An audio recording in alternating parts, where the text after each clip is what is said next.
Thank you for joining us. I'll begin as usual with public You input. may consider that my roll call. We're establishing a quorum. Very good. Any public input on matters not on the agenda? Seeing and hearing none. Chairman's comments. I want to let everybody know that as we discussed at our last meeting, could you, Maureen, I think, yeah. Screen is frozen. Do you want to use this? Am I right, everybody? I don't think so. Tom, can you see me? We're having some.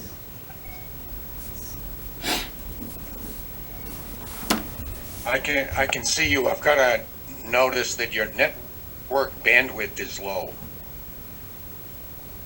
I don't know what that means. All right, I'm going to keep going as long as I can. If I have to, I'll switch to Maureen's computer. Want to let everybody know that obviously our Memorial Day ceremony is going to be modified as we discussed at our last meeting. There will be a very brief ceremony on Memorial Day. The public unfortunately cannot attend, but it will be on Stowe TV and everybody can watch it there.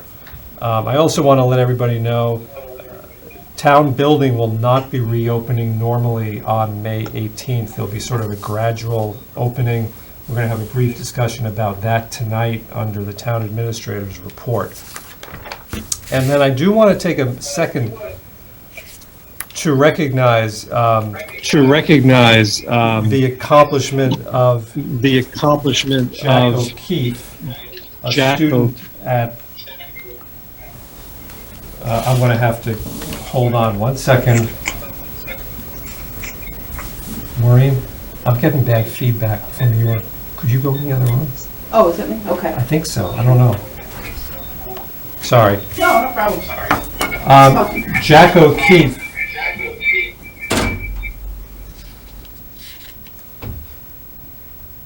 A student at Minuteman Tech has been honored as one of the outstanding seniors of 2020. Jack is the son of Kathy O'Keefe, a late employee of the town of Stowe TV. He's a biotechnology major at Minuteman. He's been recognized as an outstanding senior for the annual recognition from the Massachusetts Association of Vocational Administrators. He currently ranks 4th in academic standing for the class of 2020. In his sophomore and junior years, Jack and his team earned bronze and silver medals in the entrepreneurship and management technology categories of the state competition of Skills USA. Jack and his team won the silver medal at the Massachusetts Future Farmers of America state competition. And Jack was a conference all-star and captain of Minuteman's football team this past year, playing quarterback during his 4-year career. So this guy's really got it all going on. I want to extend congratulations to him, and I'm actually thinking, I mentioned this to Maureen, that I'd like to invite Jack in for some congratulations in person at a future selectmen's meeting. His mother was a very valued member of the Stowe Town government family, and I'd like to meet him. I think we all would, and to say congratulations. So with that, I will go to meeting minutes, and Maureen sent us draft minutes of the meeting of May 1st. Have members of the board had a chance to review those minutes? Hello, members of the board.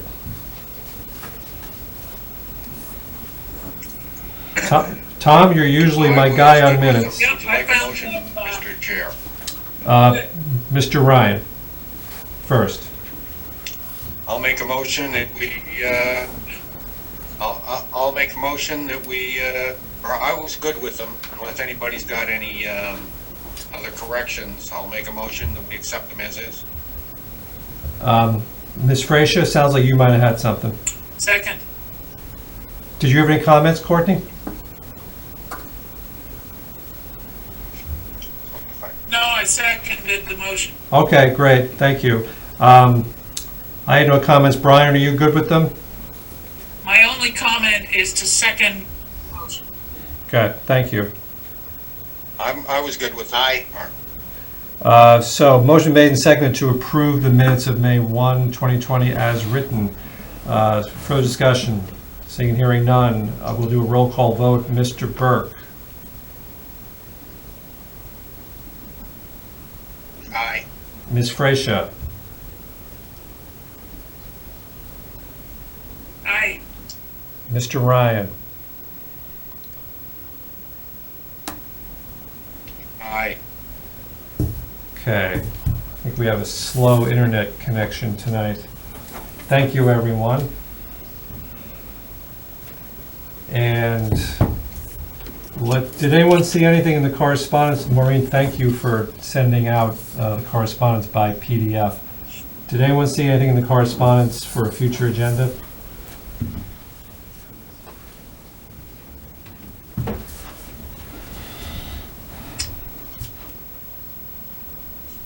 I'm not hearing anything. Courtney? I had a question on something. Let me just catch my eye quickly. Sure. You were looking puzzled, so I could tell you had something. Thank you.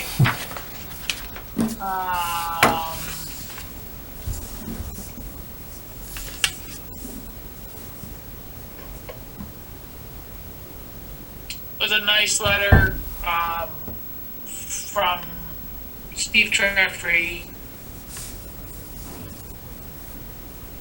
not requiring it. Is there any, and that's what it was, is there, there was a matter of a zoning board of appeals matter, is there any action on our part that occurs? I don't think so. Due to the process that the zoning board of appeals is going through? Okay. I don't recall the specific matter, but in a typical ZBA adjudicatory process, no.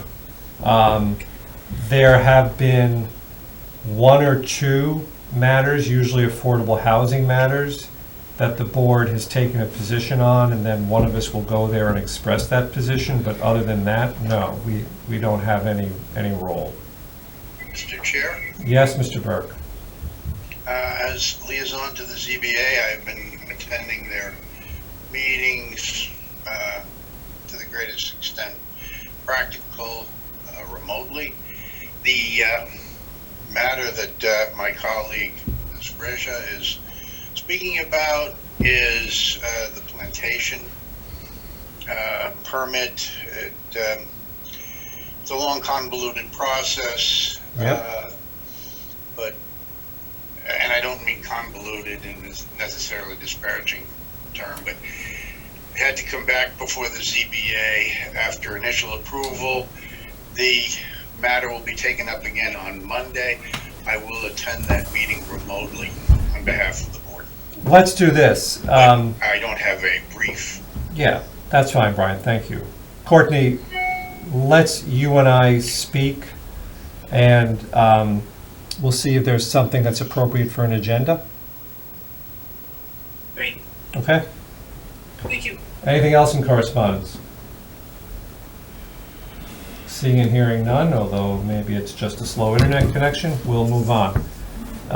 And our first substantive item of the night is the appointment of an acting police chief. And on that item, I think I'm going to turn it over to the town administrator, and I'll switch things so everybody can see him. Hello. So in my activities report, I provided you a written summary of the candidates' qualifications that I'm strongly recommending for our acting chief, and that's Detective Sergeant Mike Solis. A summary of his qualifications and experience. He's been 22 years with our police department. Started as a dispatcher, has worked his way up the chain of command, and now he's Detective Sergeant. Along the way, as Detective Sergeant, which he's served in that capacity for 5 years. Essentially, he leads the team when it comes to investigating criminal activity. He also supervises our other detective, our prosecutor, and Lake Boone safety officer. He's probably as active an officer in community-related matters, assisting other departments, especially in the area of information technology.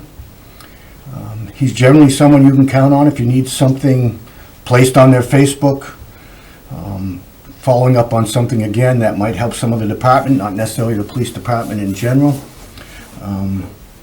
And so, from my perspective, and in the end, he's the only one that formally responded to the posting that I put up to serve in that capacity. We did have some outside candidates, but I have no reason or cause to go outside the department for this when we've got a perfectly qualified, experienced, and willing candidate here. So, again, if you have questions, I'll be happy to answer them. Otherwise, provided, I think, sufficient detail to support his appointment.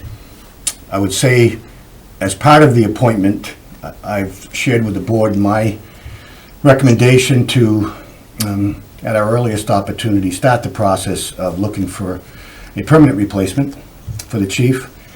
I also recommend that we open this up outside the department, while at the same time allowing departmental personnel to compete for the position. And as I said, we get started with all deliberate speed on that, and the appointment be made for the period of time necessary until a permanent successor is found, rather than putting a date to it, but that's my recommendation. Thank you, Bill. Questions from members of the board? I think we all know Mike to one degree or another.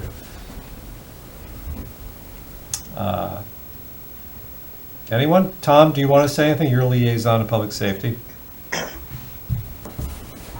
Well, I think Mike will do a fine job for us. He's always been diligent. He's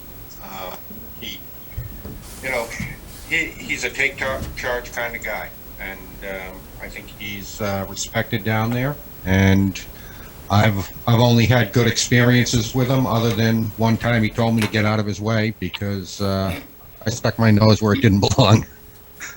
So but he did it with grace, shall we say, and I took the hint. So I've got a lot of respect for Mike, and I think he'll serve us well in that capacity.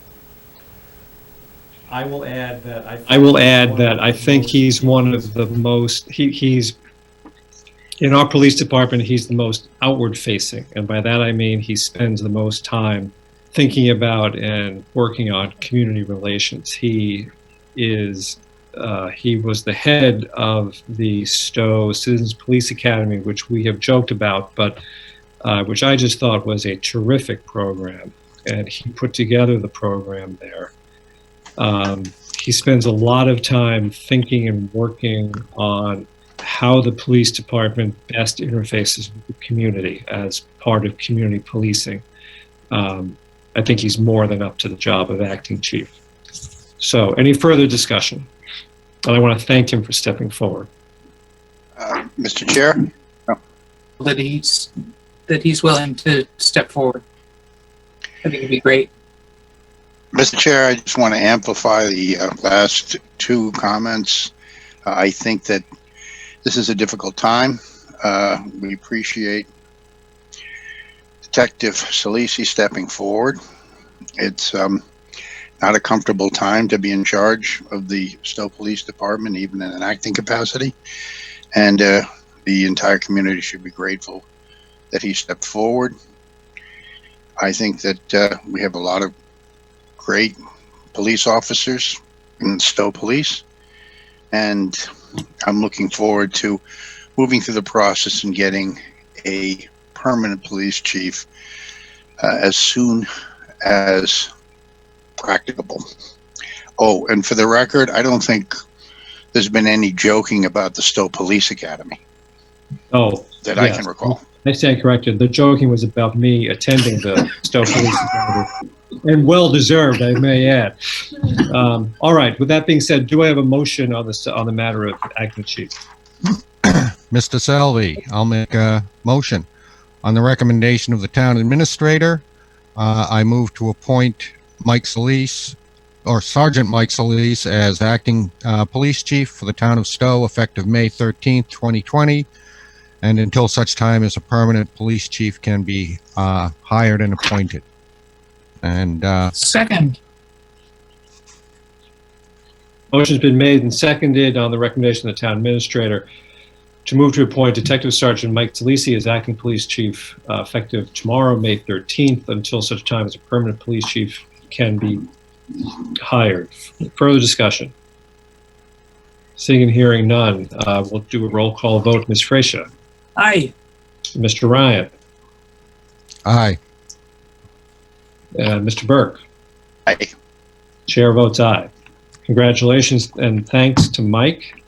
And before we leave this subject, I just want to say two things. Number one, and I sort of covered this at our last meeting, but I want to reiterate it. I very much appreciate Sergeant Darren Thrain stepping up in the immediate aftermath of the events of April 18th. Darren did a terrific job.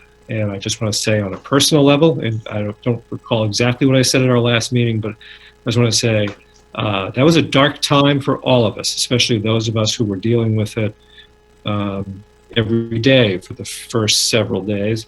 The only bright spot that I can... He's a good stand-up guy. He took us in that department through an extremely difficult time. That time is not nearly over. But he has my personal gratitude, and I think the town's gratitude for doing so. The other thing I want to mention is that at our next meeting, I think the timing will be perfect to discuss two very important appointments, that of the new town administrator and of the new police chief. So I think both of those items we'll put on the agenda. And with the subject of the police chief, I want all the members of the board to consider something. I've heard from several members of the community that our appointment of the next permanent police chief should have some element of public involvement.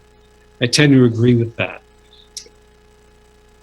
I'm not entirely sure of right now. I have some ideas.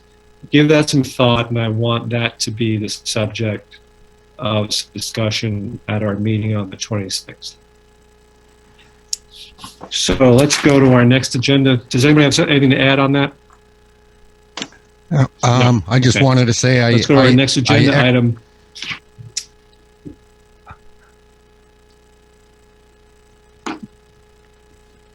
I lost you, Mr. Ryan. It sounded like you were going to say you echo my comments. I echo your comments. I agree with you 100% that Sergeant Thrain did a great job.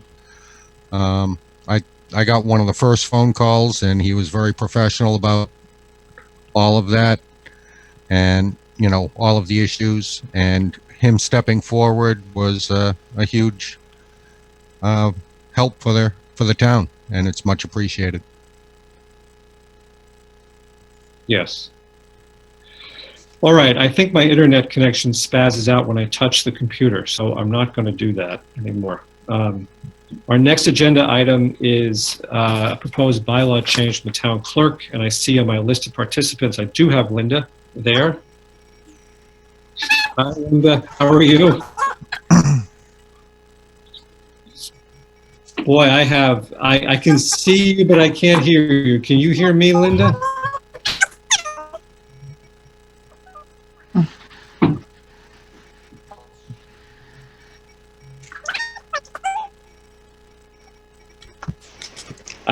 I hear you oddly.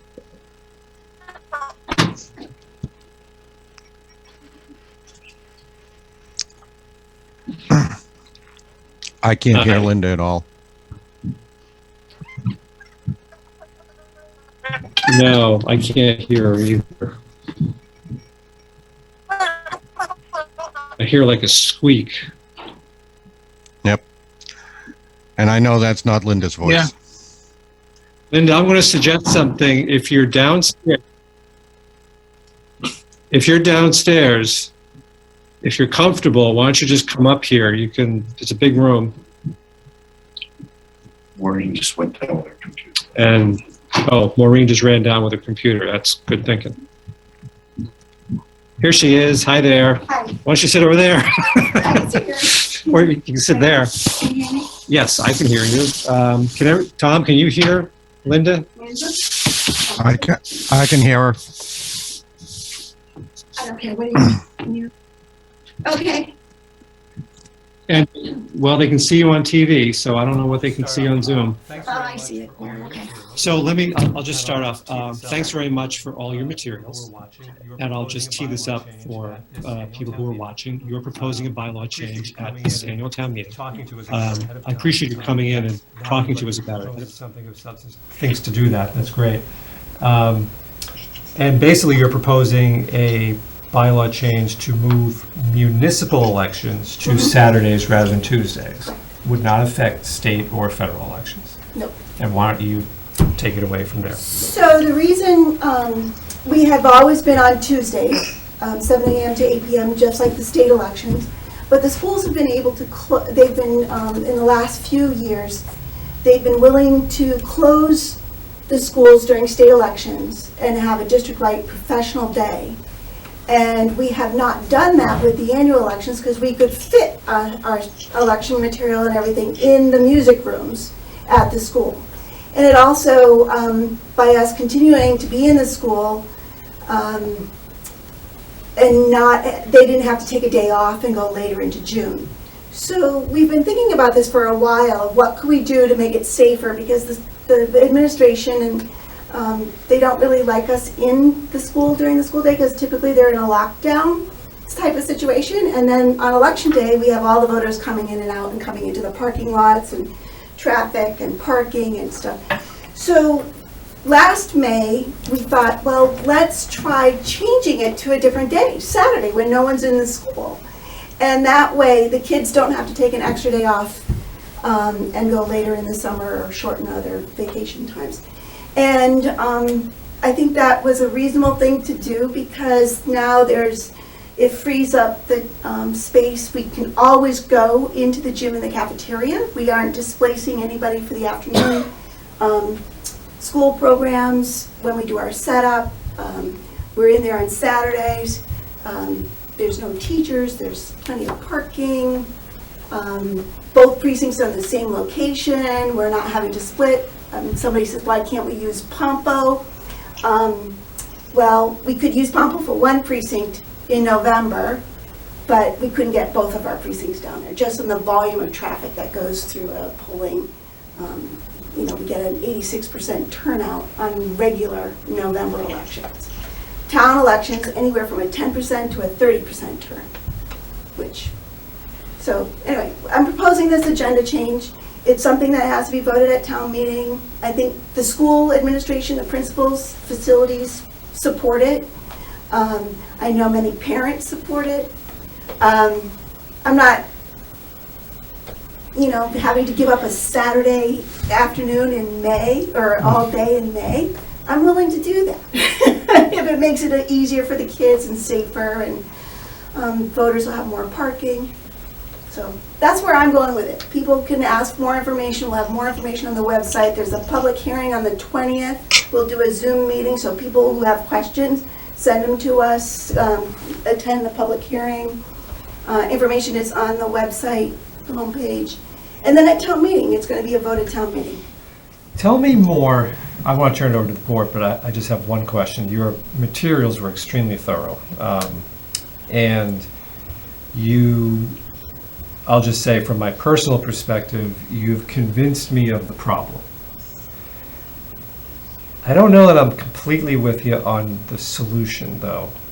And then I have another reservation, but I just want to talk about it. Tell me more about why Pompo doesn't work for the municipal election. You just made the point about parking, which... Okay. So every election, we have to notify the voters that we're changing precincts. So if we go from the school in March, Pompo in May, back to center in September and November, and we're flipping back and forth, we're having to notify the voters every time we do it. And what does that mean? Does that mean mailing everyone a Yes. notice, or does it mean? Every registered voter will have to be notified prior to the move. It will also be confusing, like where do they go? Even now, we're in the music rooms for annual, in the gym and cafeteria for the federal, and people go to the wrong doors. They'll, minor stuff, but, But you don't have to do a similar notification if you change days? well, no, because of the bylaw change. The bylaw change will be different. The bylaw is what rules the, But you'll have March elections on Tuesday. Right. May elections on Right. Saturday. right, November elections on Tuesday. right. And that doesn't require the same kind of notice. Well, you're gonna have it, first off, the warrant goes out to every household. Everybody will have that notification. They'll be put that out there. We'll be doing press releases for the first few years. Federal elections, all this campaigning and stuff, people all know it's that Tuesday. There's radio announcements and stuff for the federal elections. The local election, we're gonna rely on people to think about it and change the, some people forget now, But just whether so it's a Tuesday or a Saturday. But just so I understand, those same things, the warrant, general publicity, is not enough notice if you're changing the place? Under state law, we have to notify elections in writing to every registered voter Okay, when we go between different places. okay, okay. And we had to do that when we went from Center to Hale, and then we went to Hale back to And Center you have to do it every time? every time you move. Okay. Let me open it up to other members of the board. Let me take the screen back Sure, so I can see. I'll be the voice in the audience. Mr. Ryan, any comments?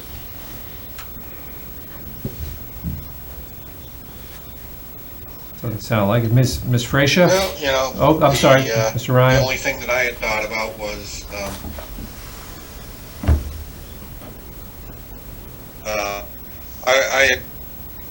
I think Linda answered my question whether the school district was in favor of it or not, and I don't know if it causes any consternation. with school sports on Saturdays, but it sounds like if the school district is in favor of it, I'm probably okay with it. I think, I don't want to speak for Linda, but there have been years when getting the elections on Tuesdays was actually difficult. I think that may have gotten better in recent years. I'm getting nods, yes. So I would be surprised if they're not in favor of this. It sounds like something that they would like. Ms. Fraser, do you have any comments?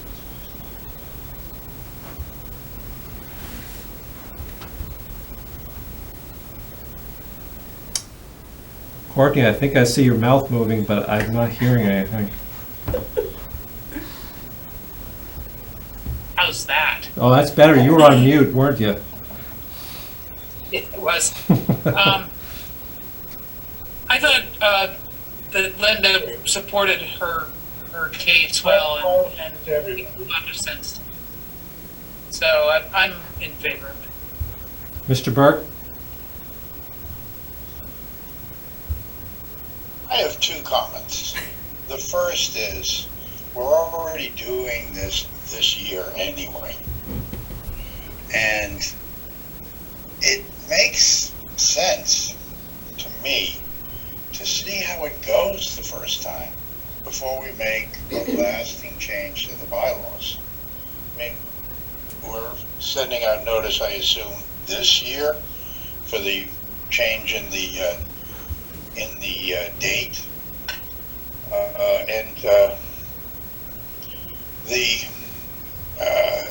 and the idea that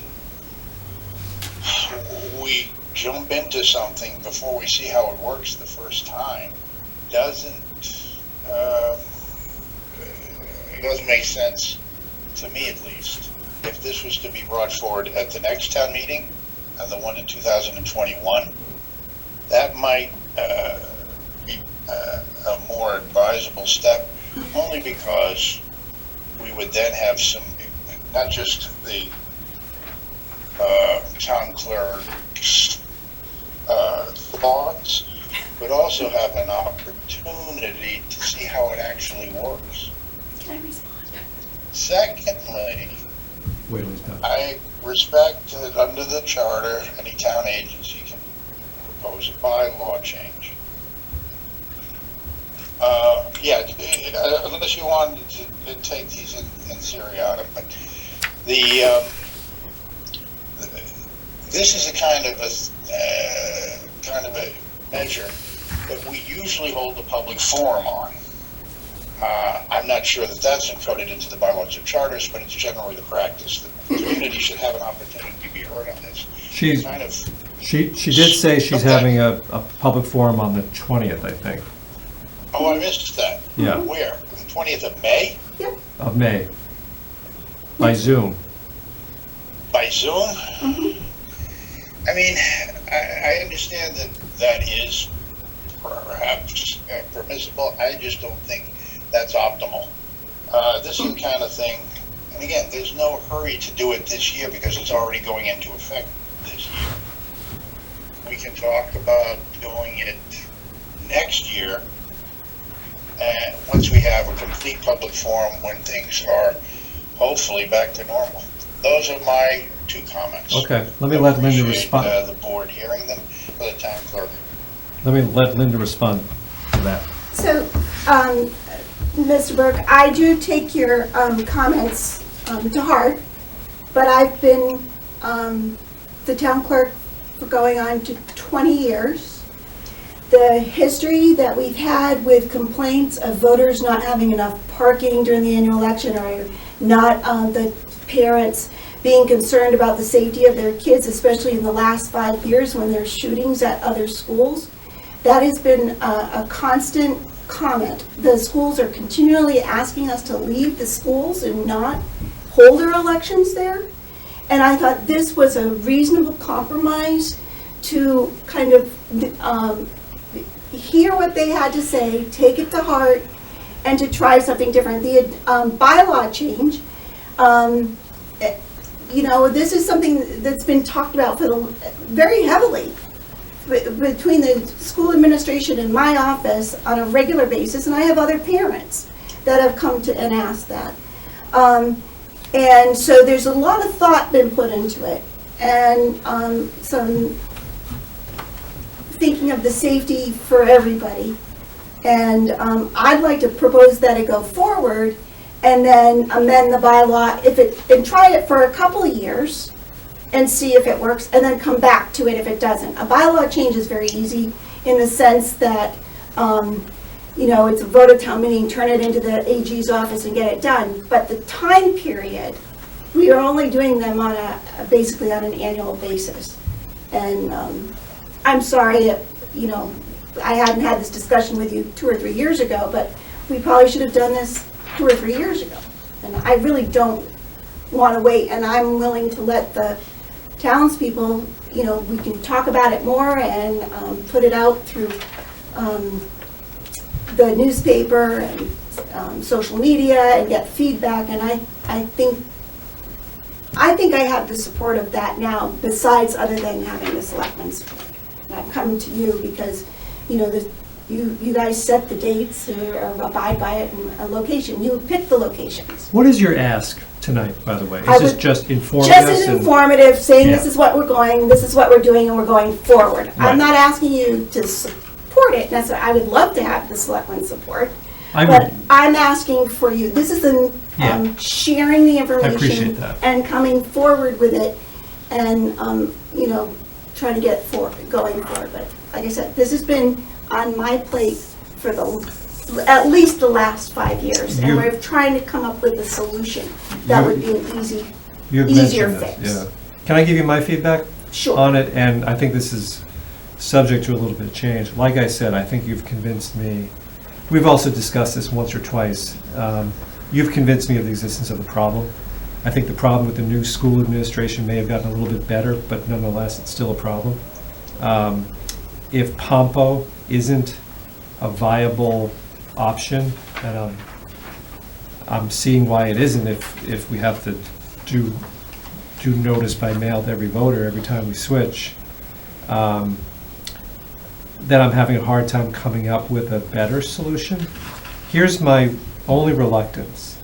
I have been hearing since I first ran for selectman from parents. Because I used to think Saturday elections are better at all levels, federal, state, local, it's just easier for people to vote. And I have been hearing from parents, and I am not a parent, so I don't quite understand this, that Saturdays, especially Saturdays in good weather, are the worst days.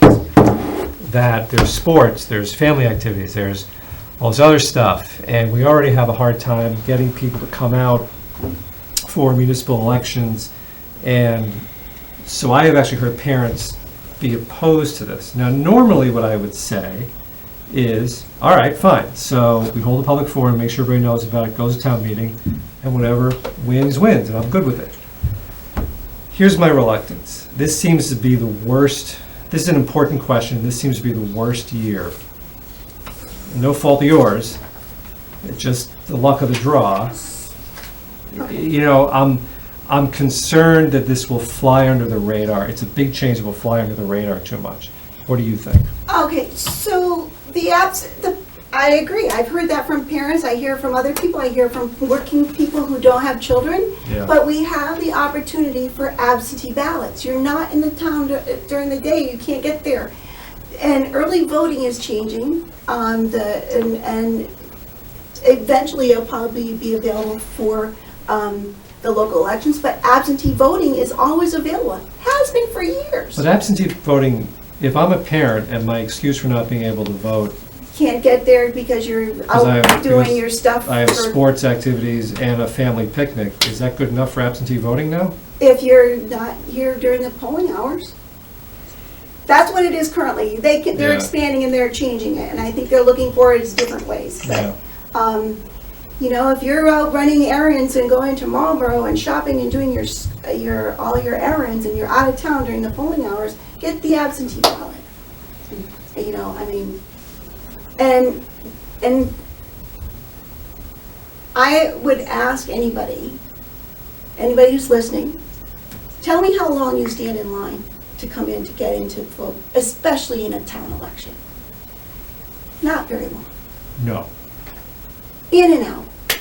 And so I would, you know, we've been very good about keeping our lines short.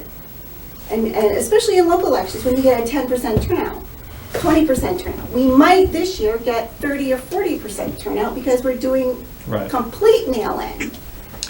So, all right, thank you for bringing this forward. Like I said, I think you've definitely got me on the problem. Kind of sort of with you on the solution, and I certainly believe, hey, put it to the voters, let them make up their mind. I don't know about the timing of it. That's my one hesitation. I just want to think about it. But I appreciate the initiative. I think we all appreciate the initiative. And, you know, it's certainly easy to understand. You are holding a public forum, so maybe my timing issue isn't that big of an issue. People can send us messages, emails, letters. You know, Any last input from members of the selectmen? Yeah, just briefly, I don't doubt that the town clerk has put a lot of thought into that. On the other hand, I'm the type of person who like to see empirical evidence. I like to see how something actually works. And we have a laboratory here that we're not going to be taking any guidance from. Secondly, I think the public forum is going to be, look at tonight's meeting. We're having bandwidth problems. I'm not sure that this is the type of change to our bylaws and to our town's procedures, precedents and tradition to easily be communicated with a Zoom public meeting. Those are my reservations. I thank the town clerk for hearing them and from my colleagues for their patience. Thank you. Any other selectmen have anything they want to, last words on this? Courtney, I think I see. Tom, let Courtney. Sorry, go ahead. Courtney, go ahead.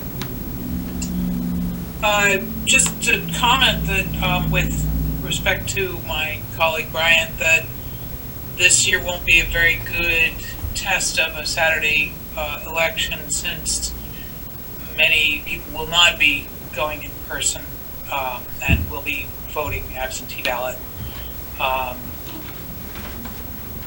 You know, I understand the conversation and the points of view, and I think this is, personally, I think that calendar days are mutable. We each have the opportunity to set our schedules and prioritize our events. And if a person thinks that voting is really important, they might be able to make arrangements to fit it in. And I don't mean that in an unkind way, but only that it's part of our opportunity as citizens of a democracy, and it's a very rich right that we have when we think of the people in the world that have worse problems than whether to go to soccer or whether to go to vote. Mr. Ryan? Thank you, Courtney. I see some of Ryan's points as far as this, it's, as far as waiting to see it. But probably my bigger concern is what kind of attendance are we going to end up having at town meeting to actually make the decision? We're not, we're assuming that we're going to have a quote-unquote standard town meeting. And I suspect that it may be more sparsely populated than usual, and/or we're going to have to make other arrangements to be able to spread people out, assuming that, everybody's probably still going to be wearing masks and a lot of people aren't going to be willing to come out this year. But, so that would be my bigger concern is that, what kind of attendance are we going to have making this decision? That was, It'll probably be less than usual. that was what I was trying to say. That's my that concern being- about timing. Yep. All right, So, but it's something that we can discuss at town meeting. thank you, Mr. Ryan. Any members of the public want to weigh in on this? All right, I don't see or hear anything. Linda, thank you. Sure. I think Sure. for the most part, on the substance of it, everybody's with you. I know, It's a tough year, I know. it's a weird year. I want to just give you an update. We are mailing out absentee ballots. The applications are coming in. Right now, we're about 60 a day, and we're turning them around and getting the ballots out. And right now, we are just under 500, which is about a little less than a third of what I'm expecting.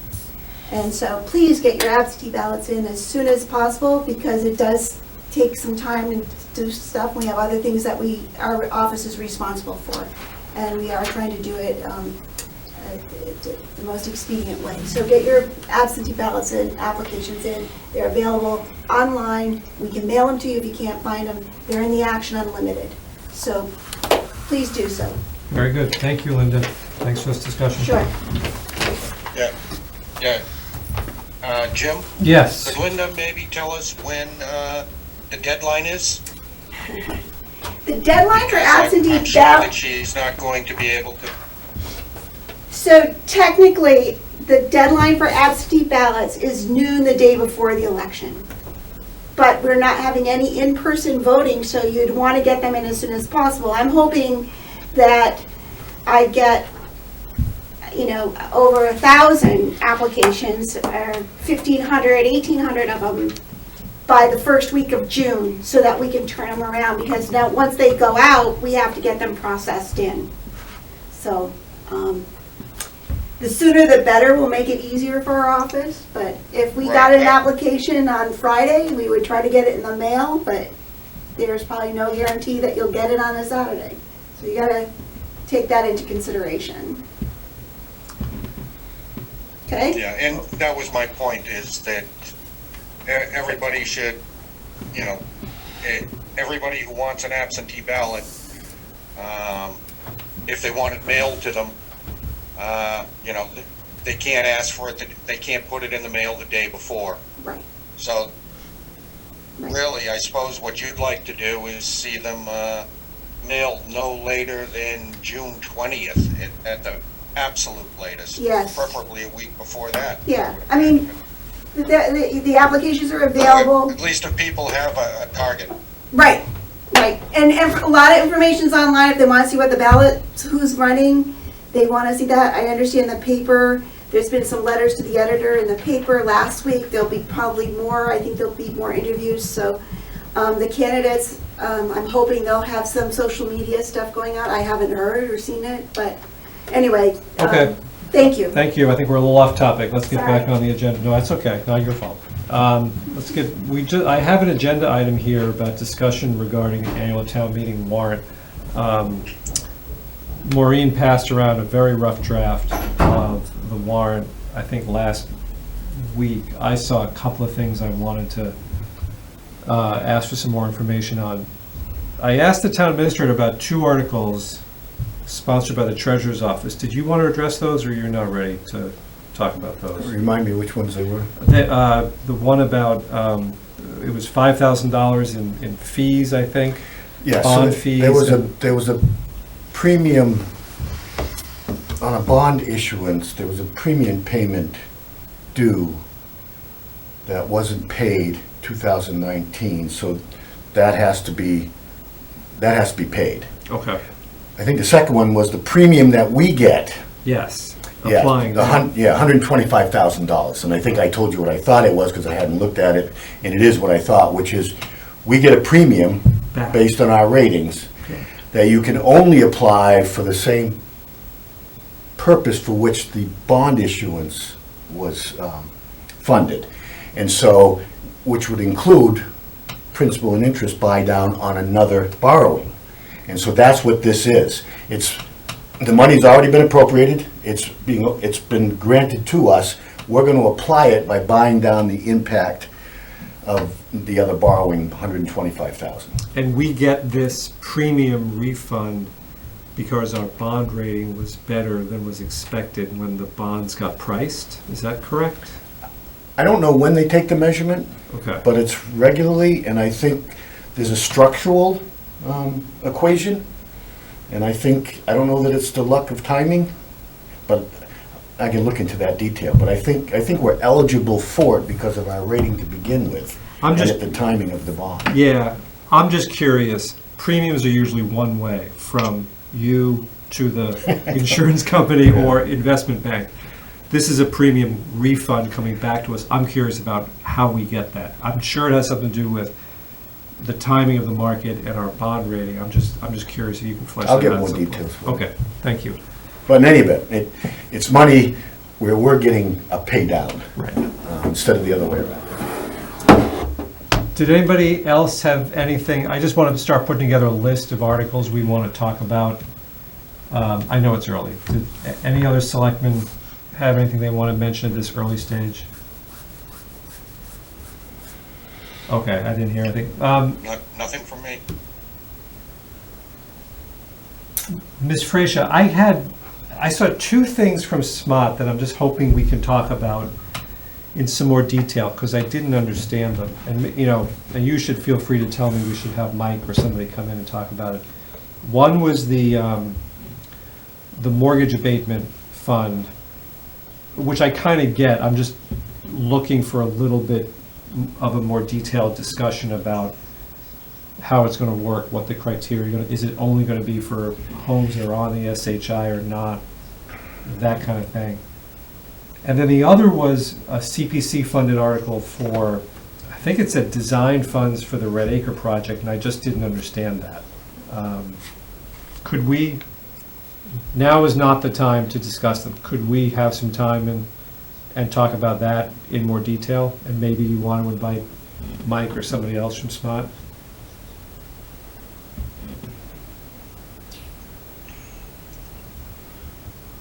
Mr. Chair? Yes, I can't, well, I'm asking, Yeah, I know, but I think Courtney's on mute.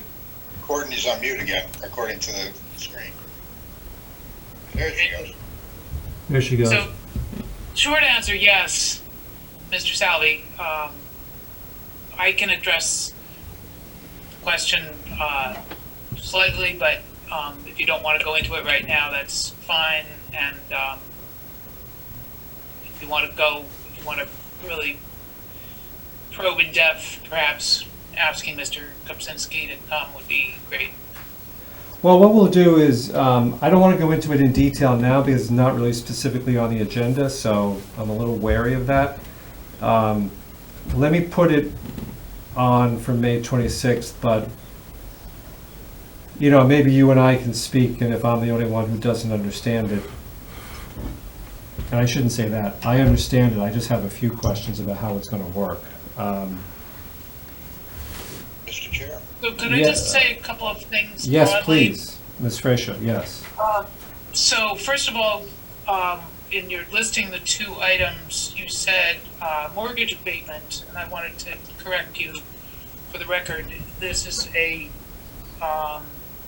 temporary rental assistance program, and so it's only for those that are already on the SHI, basically, or it will only be people eligible would have to only make 80% of the area median income, which is the bar that's part of the of their eligibility typically for housing anyway. So it would be, that's my main question, it would be limited to homes on the SHI. So it's primarily going to be for people that live in units that are on the SHI. There are a few buildings in town that have 2 or 3 rental units that may, I don't know what their status is. So that's part of the eligibility requirement. And also we have an asset limit for people, and if someone is getting any other assistance, that would be taken into account. So it's a fairly carefully administered program in that regard, and it's only for 90 days. It will happen retroactively by the time it's voted, if it gets voted in at town meeting, for April, May, and June. Okay. I think I would like to know the eligibility criteria a little better. I mean, I don't mean to suggest I have a problem with this, I don't. I just want to know what I'm voting on. And I was wondering whether it was strictly limited to SHI, in which case I really get the point. You want to help the people who own those units get their income so they don't have to sell them, even though the affordable housing restriction does run with the land. You don't want to place them in that position. You want to, it's part of the subsidy, frankly. I get it then. But, so maybe we could just get a little more specific sometime before town meeting about what the anticipated eligibility criteria are. But I think I get the basic parameters. Mr. Chair, Brian Burke. Mr. Burke. I don't want to add to this discussion. I'm just going to say that I was participating virtually in the last finance committee meeting. Skupinski came in and gave a hour-long presentation on the proposal. There was a PowerPoint, the criterion, which were very well thought out, quite frankly, were all laid out. I'm not going to add or anything that I've already said, but you can get that PowerPoint, or you can actually listen to the recording of the Finance Committee meetings last week, and that'll bring you right up to speed. But it's up to the chair whether he wants to have Mr. Kupinski in as well. That might be enough. And then, Courtney, my only other question on the Red Acre thing is I just didn't get it. I just don't know what they're using the money for, that's all.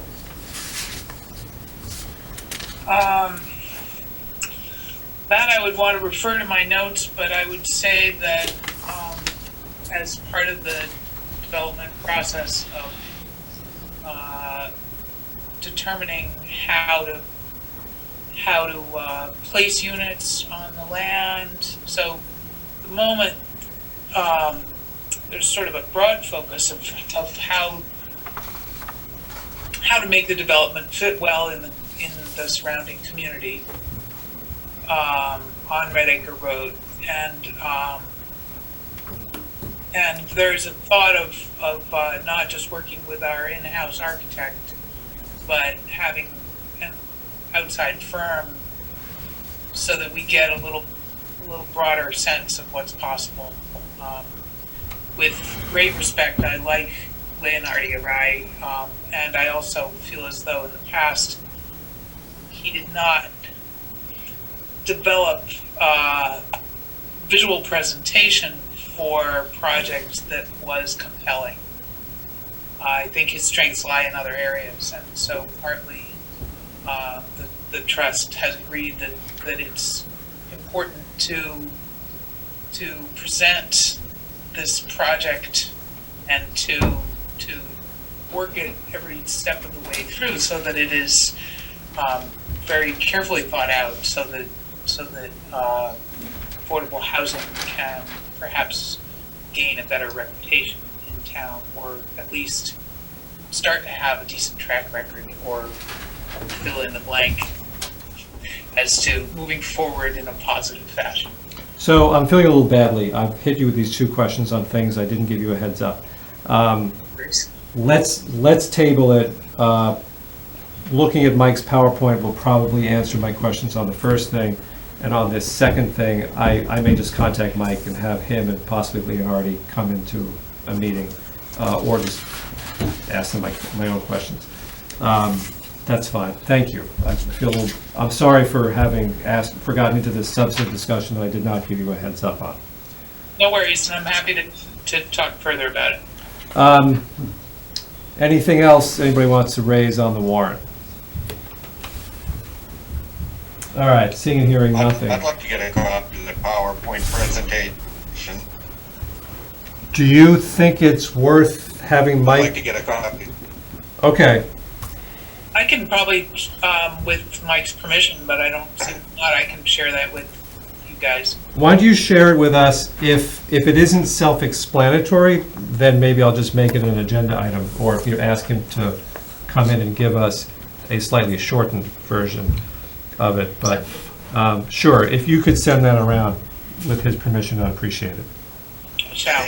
Thank you. Or as I said, Mr. Chair, my colleagues are welcome to do what I did, which is sit through the hour-long presentation that Ski gave to the Finance Committee.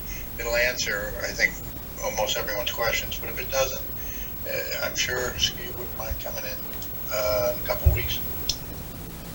I will do that before asking him to waste his time coming and doing it for us again. So, all right, thank you. So, last of our substantive items, other than the town administrator's report, is the 2020 perambulation. I had to put it on the agenda. It's time to talk about it. It's a weird year. For those of you who don't know, in theory, the selectmen every 5 years, I think, are required to go around to the town bounds and inspect them. And as a practical matter, what you do is there's someone, usually Greg Troxel, has GPS locations for these stone bounds, and you paint the year on it. So we paint a 20. It is fun. I've done it a couple of times. It's a bit of work, and you get, there's always possibility of ticks and stuff like that. What does the board think about doing it this year? And most importantly, does anyone want to take the lead? Mr. Chair. Mr. Burke. Brian Burke. Yes, this is an important responsibility of the town. We did try and get it completed some time ago. I think that was during the dark time of Stowe. And you're right about Greg Troxel. He's the one who drives the process. He's got all the information. And the only problem is it's a very short window.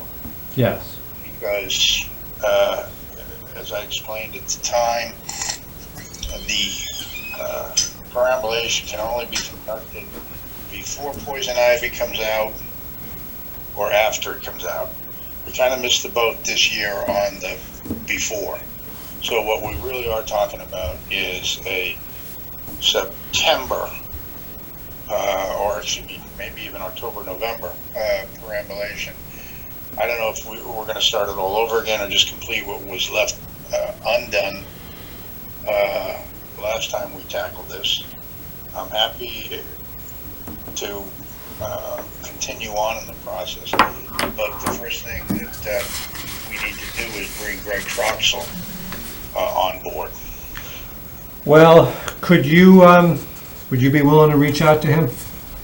Another belling of the cat, Mr. Chair? Yes, exactly. I know it's your kryptonite, Brian, but.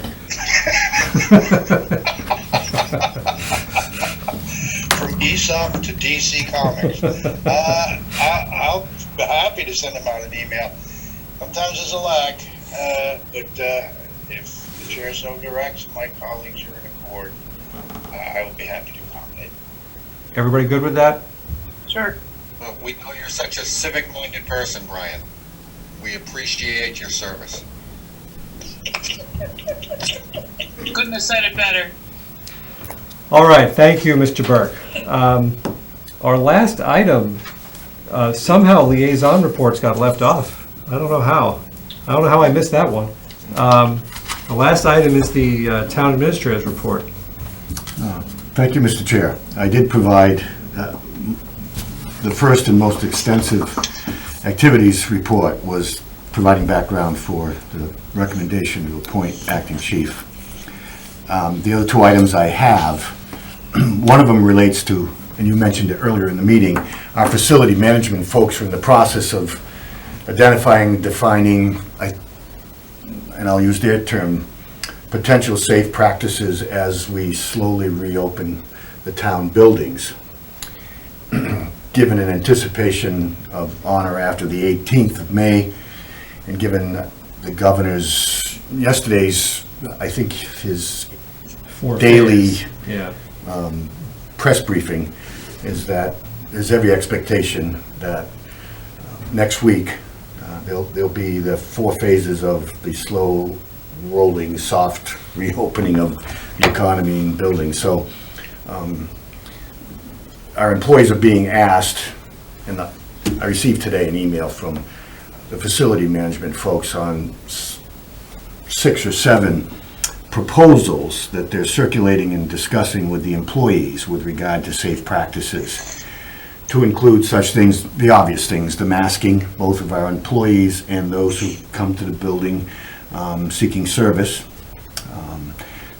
They're proposing that 3 offices in this building, the treasurer, collector, assessors, and town clerk, will have a, clear vinyl shield. Yep, they get a lot of traffic. That you see in many places now for the obvious reasons. There's going to be, the stairways are going to be marked one way, much as you find in grocery stores now, to try to get people in conformity with going in the same direction so that they're less apt to get in close quarters. So the distancing is another issue, trying to coordinate that. Sanitizing in the building. So those type of things. And they're discussing these proposals with employees now and getting feedback. So I see this as something, as a working effort. We'll get started with it. The obvious things will be in place and make adjustments as and when needed. But wanted to give you an update that that's being discussed. There'll be something implemented out of that listing, at least the basics, probably day 1, and then see what grows from there. Okay. Questions from members of the board on that? Doesn't sound like it. And then you sent out a final version, well, you sent out a new version of the budget after Julie Hoping it's final. scrubbed a few numbers, but they were very small. Yeah, so I did, and we do that each year. This year's been a little trying, and with certain circumstances and certain things being fluid, the budget's been a somewhat moving target in some areas, but I think I've pegged it for significant figures. The only thing I explained in the email I sent to both the Finance Committee, because I believe they're having their hearing tomorrow night, Oh, I didn't know that. so I wanted to make sure that they had it, and I was going to send it to you as well, so you saw the comments I had Yeah. made there to them. So at this moment, that's what we've got. It's, almost 2% below this year's funding. I explained all of the substantive figures for the most part in it. I would say this, and I may have mentioned it last week, but I'm obviously giving thought as we need to, going forward, with the conditions of the economy being what they are in the state. Obviously, it affects us two ways. The revenues that the state will have available to us, both to finish this fiscal year, because they've been running behind for several months now. They had budgeted, for example, in April's, and 75% of the revenues the state takes in are comprised of income tax and sales tax. In April, they ran 50% below last year's April take. What's worse is they were estimating 7% above for what they were going to provide for this year. So they're running short as we speak. Second of all, going into next year, I'm predicting that we won't have a state budget by the end of the fiscal year, because I think it'll be difficult for them to do anything different than what I'm doing locally, which is we've got a short snapshot of what's happening, me locally, them state, with our revenue. So property taxes here, local receipts here, we extended by a month because the state had done the same thing, so we're lagging somewhat in the collection. At the moment, with property tax, we're doing well, but it will be next month and the one after that will tell us where we are. So I've got to look at, can we make year end? Right now we're comfortable, but I've got to continue to look at our revenues. And then looking forward to next year, I don't have direct and certain information sufficient for me to make an informed decision on next year's budget, beyond the fact that I've got a budget that's coming in below level funding. The amount of local aid revenue we get from the state, non-school municipal, as we all know, is a small percentage of my total revenues. So that won't impact me as much as our own revenue coming in.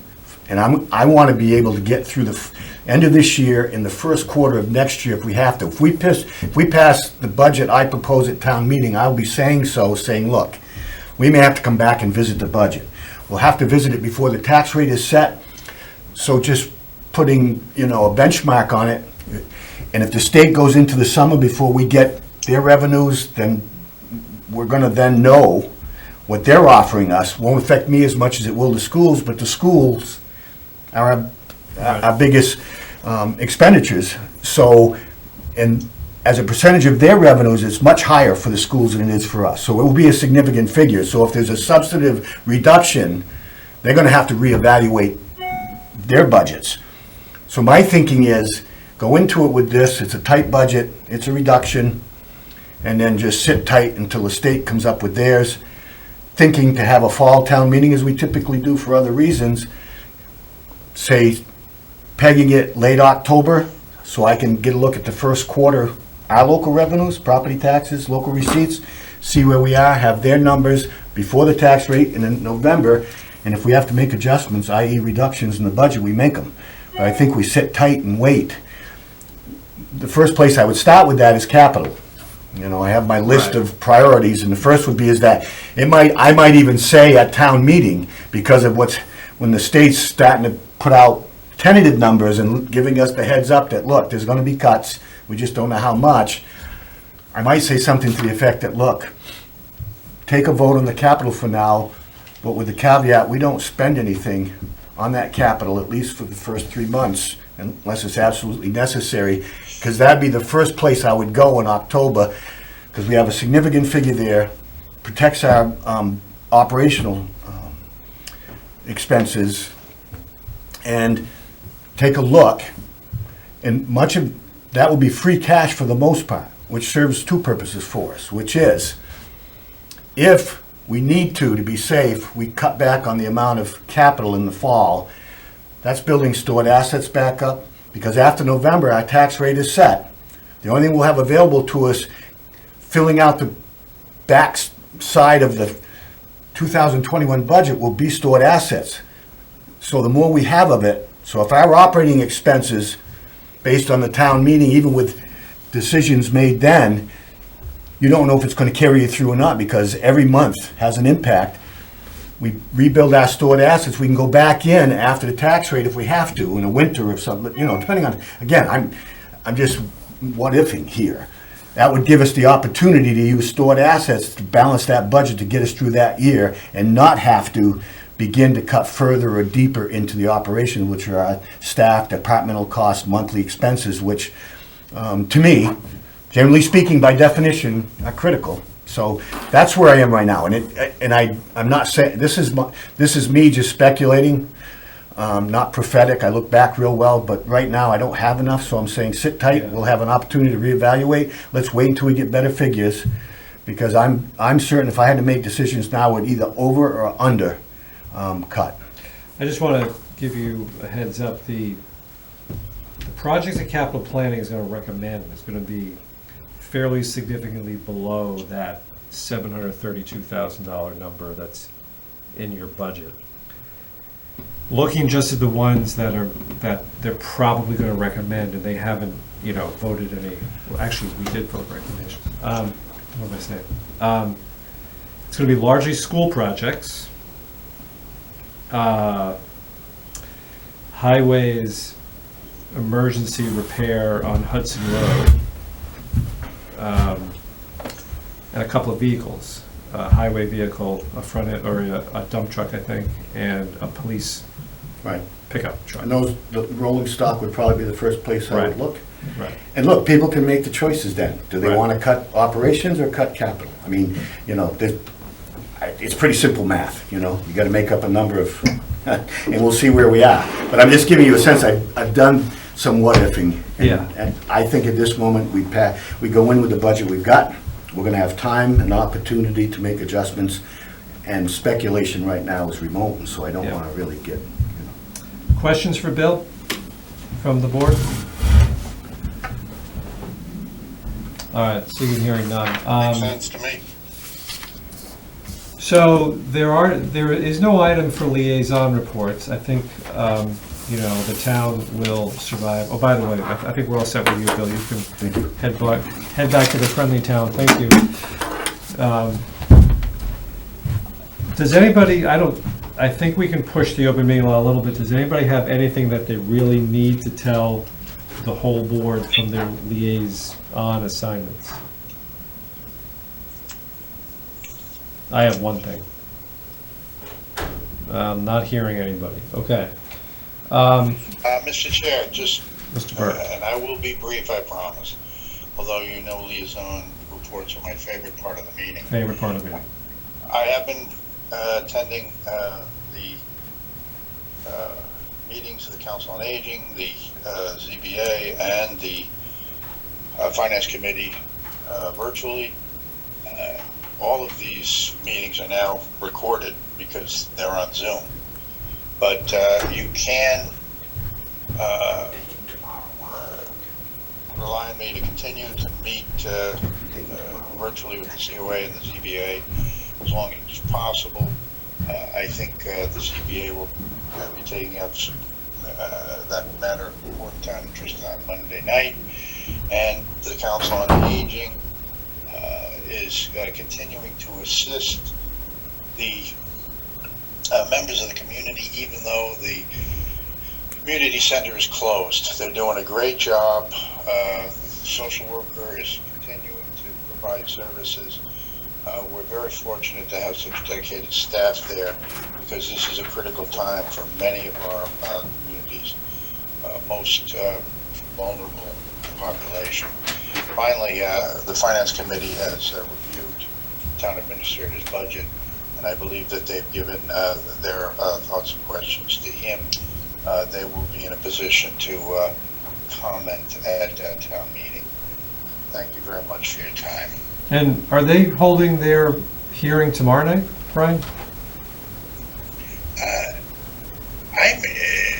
Is it public hearing? Yeah. I can double check on that. I haven't seen that. Somebody mentioned that. Was it Bill? I don't know. I'd just be curious if they are. Let me know. Do you know, Maureen? I haven't Are they seen that. home? I can double check. They are? That is, They are. They It's are. Posted downstairs. Maureen says they are. Then you can be assured that I will attend that Okay. virtually. Thank you.